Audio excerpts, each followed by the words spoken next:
What is up, you guys? I know it's been, I don't know, like 2.5 weeks or some shit. Anyways, I have been kind of watching horror movies when I can fit them in, but my schedule's been so packed lately that I haven't had time to do shit. I know I'm real late, and I'm sorry. I wish I had been more proficient, but again, you know, it's like a time constraint thing, and like, I don't know. I'm just tired a lot, and it sucks. Anyways, so we're going to do 4 movies tonight. There have been a couple of other ones that I did watch. These ones are more fresh in my memory, just because it's been such a lengthy amount of time. So, that being said, let's get started with 1963's The Comedy of Terrors, starring Vincent Price. Now, I'm 98% sure I've seen this movie before, but me and my wife Corey watched this the other night, like 3 weeks ago. This movie is amazing. If you haven't seen this movie, you really need to. This movie is more or less a Buena Vista slash Disney horror movie. Because there's literally nothing in it that's scary at all. This movie is so fucking funny. I had the best time with this movie. So Vincent Price and his companion are these shisty morticians that basically try and get as much money out of a person after they have died, sort of, or before they died. I don't know. There's a lot of stuff going on. There were about 1,001 Shakespeare nods to this, which obviously would tie in with the title of the movie, The Comedy of Shakespeare.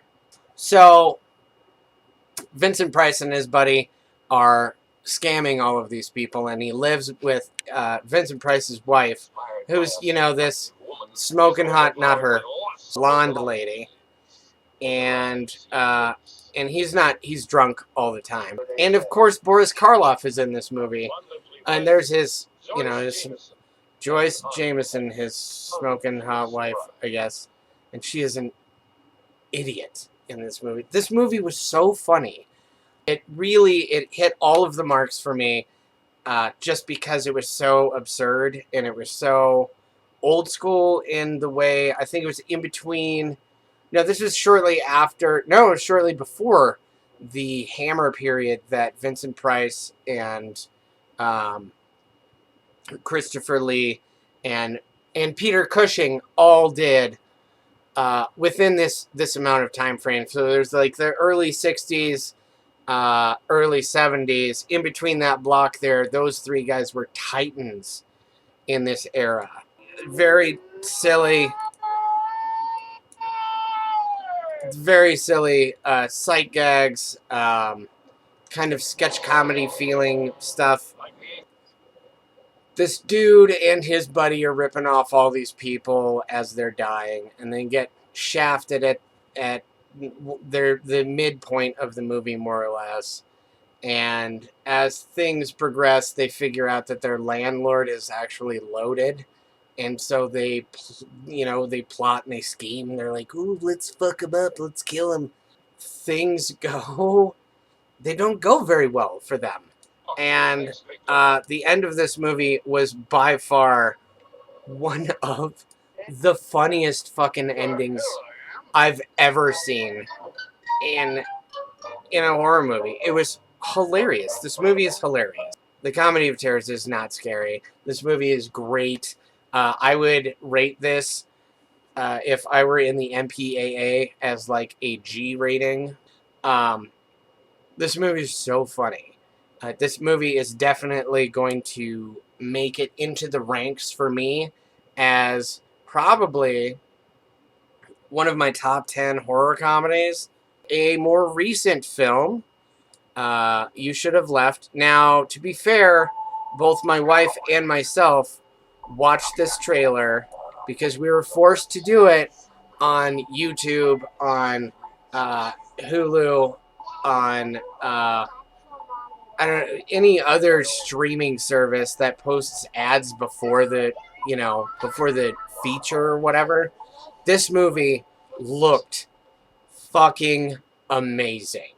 This movie had a very heavy House of Leaves feel to it, which I don't know if you guys are readers or not, but if you haven't read Mark Z. Danielewski's House of Leaves, oh my fucking god. If you want to have nightmares for like a month and a half, you need to read that book. And it just felt, based on what we saw in the trailer, it looked really great. So Kevin Bacon and his wife and his daughter all go out to this vacation house or whatever, and Kevin Bacon starts finding all of these rooms that do weird things, and it started out really, really, really strong, and that's it. See, and this is the other thing that kind of calls back to House of Leaves, because House of Leaves was this book about this hallway. The outside of the house is smaller than the inside of the house is, based off of the tape measure. And I'm sure Kevin Bacon knows how to measure.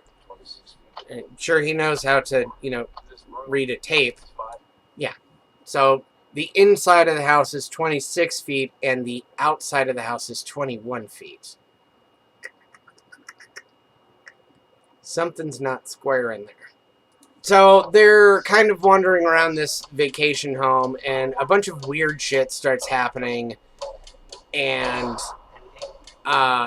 Kevin Bacon plays a couple of roles in this movie, which we found to be kind of weird.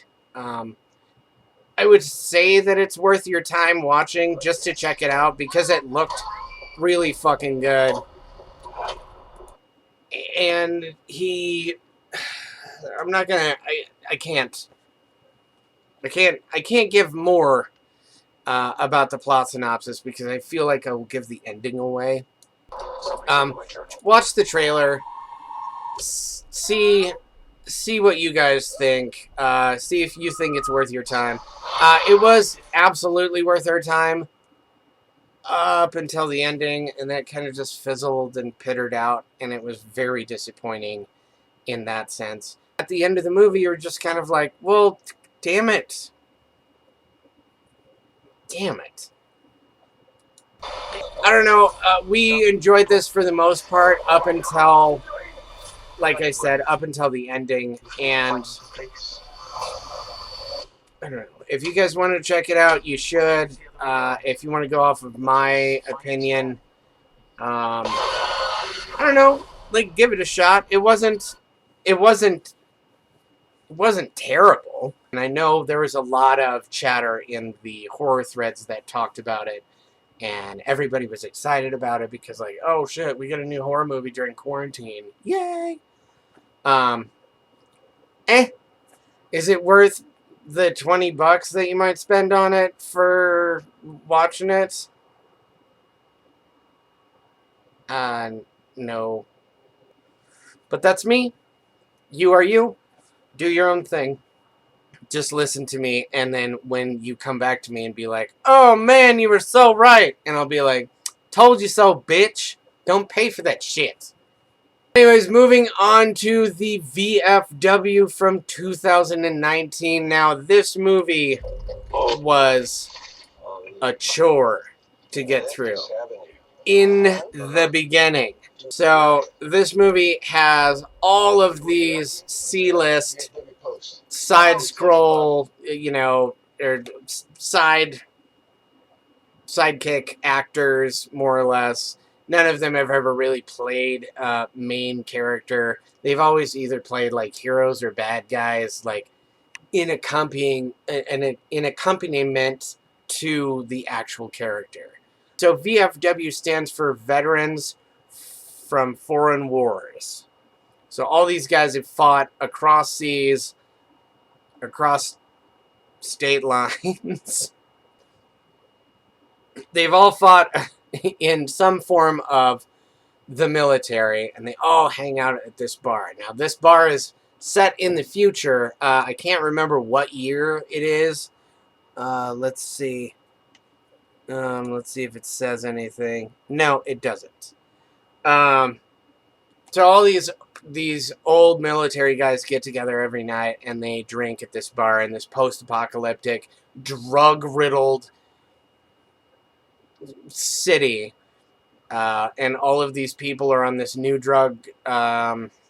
Shit, I can't even remember the name of it because it was so unimportant to me. Anyways, all of these old guys get together and they drink every night, and it's the main protagonist's birthday, who owns the bar, and they're all hanging out and stuff. And then we get this Last of Us scenario where this girl comes in, except she's carrying a bag full of the drug that I can't remember the name of. And all of these dudes are chasing her. And then, like, all these old military guys are like, hey, man, what's your problem? Axe to the head. I just punched your face in. Kadoosh! How do you like a kneecap? On all the way through your body. Like, the first 25 minutes of it was just all these old military guys talking around a bar together. Like, I get it. You'll have a common bond, but fuck, move the story along. And then once they do move the story along, it progresses incredibly fast. So we've got Mad Max style punks, and we've got, these old, well-trained military guys basically trying to fortify the bar that they're in, and there is gore galore. Awesome. After the first 20 minutes, this movie was very fulfilling. It had all of the vengeance markers hit for me. It had excessive amounts of violence, but it was all justified violence, because like these mindless drug junkies are trying to break into this bar, and this dude's like, no, fuck you, get out. There's just so much. There's so much violence, but it wasn't to the point of where it felt uncomfortable like a lot of other movies where you're like, oh shit, no. It was the absurd violence, I think, is what it was that really sold this movie. And I mean, again, like I said, the first 20 minutes is kind of a struggle to get through, just because it's just these old guys talking about, they're talking shit to each other, which everybody does, but fucking post-apocalyptic, drug-addled zombies, basically. With the amount of gore and the zombie guys, this is actually a horror movie. The ending has a really ridiculous kind of Quentin Tarantino ending, sort of, but not really. Where you're like, oh, well, that was fucked up. Like, insane amount of violence, insane amount of action. This movie it hit a lot of the good markers for me. So I recommend this movie. I recommend it highly, actually. You guys need to check out VFW because it was over the top. That being said, we're going to move on to our fourth and final film of the evening. Mothers of Monsters. So let me start by saying this is 110% found footage film. I mean, it's found footage. Nobody fucking gives a shit about that. However, the extent that this movie went to demonstrate what it could potentially be like to live with a teenager. Okay, hold on. let me give you guys a forewarning. If you are sensitive to, I guess, domestic terrorism, unruly teenagers, uncomfortable situations, unruly teenagers, kids with guns, violence against parents, you probably want to go ahead and avoid this movie. Really difficult to kind of get through. Because the entire time you're not sure who you're supposed to be rooting for. Is it the crazy, obsessive mom who's kind of helicoptering over her teenage son? Or is it the unruly teenager who's exhibiting signs of being like this dark, fucked up kind of normal child? I mean, he's not getting picked on or anything like that, you know? Like, who are you supposed to be rooting for here? So, mom starts installing all these hidden cameras and everything, and the teenage son starts exhibiting more behavior that would suggest that maybe he's going to snap and, like, I don't know, put pellets into fellow students, I guess. I don't know. Movie was fucking dark as fuck. Like, you guys are both out of your mind. And there is 110% a backstory to a lot of the behavior that's exhibited here, which I am not going to give away because I feel like it may end up giving away the ending. There's a lot of, even if I could turn him in, I probably. I mean, it's all found footage stuff, and it's edited well enough together to make it more or less sensible, I guess.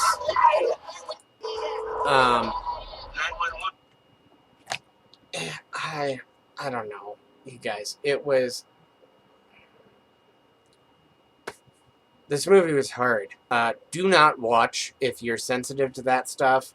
If you guys are okay with this topic of potential teenagers like losing their shit and like really losing their shit, or unruly children, or parents that are potentially also out of their mind. Not me. I'm a good parent. I'm perfect. I'm not out of my mind at all. It's a found footage movie, and it was very well edited.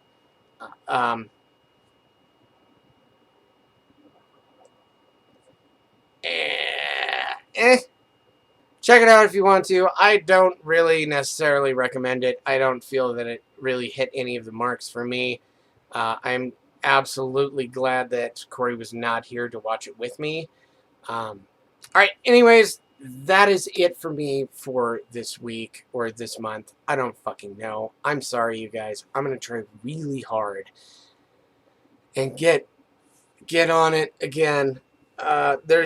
We've kind of had a lull over at Retro Access Deluxe, so that kind of, it shouldn't base my progress on my channel, but again, in the same sense, like, if I'm not doing 2 videos a week, like, hey, also, for those of you who live in Colorado Springs, if you need tattoos done, or if you feel like driving down from, like, or up from Pueblo, or down from Denver, or wherever else you might be in the state, I know the perfect tattoo gallery for you. It's called Art Gallery Tattoo. Guess who fucking works there? My wife. And she's awesome. Also, my buddy Nat works there. They take walk-ins. They're open 7 days a week. 7, including Sunday. If you guys need any ink done, I just got something done on my back. Some additional work that Corey was working on. If you guys need ink, you need to go down to Art Gallery Tattoo. It's right off of Maysland and Academy, right there on the corner in that little shopping center, 2nd floor. Bam! Both Nat and Corey are phenomenal artists. Super good prices. Walk-ins welcome. Go check them out. I am done for this evening. Do not forget to like, share, and subscribe. Don't forget to check out Retro Access Deluxe, which is at the bottom of the page. I promise we're going to get back on that horse. Like, share, subscribe over there. Leave me a comment in the comment section below if you guys have any questions. If you want me to review a movie, I haven't gotten shit from anybody except for you, Charles. Good job. I will see you guys hopefully next week. If not, I'm going to get another video up as soon as I possibly can. So, all right, guys. That's it for me. I will see you guys in the future.